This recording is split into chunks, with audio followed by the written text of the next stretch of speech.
So let's start with another number sequence question. Here we have a table of numbers, different numbers here. We have to find a sequence.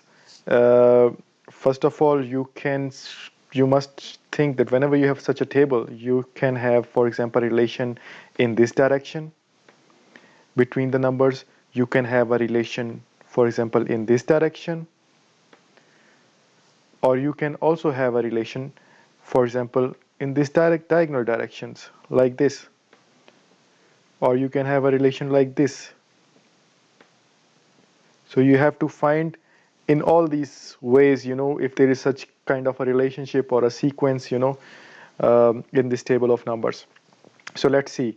First we go this way, 2, 3, 6, 4. This is a difference of +1. This is a difference of -2. This is a difference of +4. It doesn't really make much sense. We go this way, 3, 1, difference of 1. This is difference of 8. This is difference of 3, 4. This is a difference of 2, and this is a difference of 16. This also doesn't make much sense. So let's go this way. 3 into 2, 6. There's a multiplication here. 6 into 2 is 12. 12 into 2 is 24. So this makes some sense. So we have a relation here in this diagonal direction,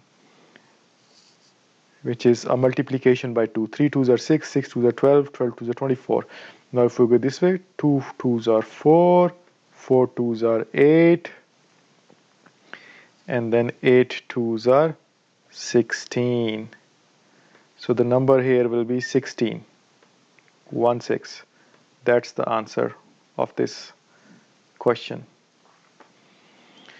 So that's it. Once again, please do subscribe the channel and also like the video. I'll be very thankful. Thanks. Bye-bye. See you in the next lecture.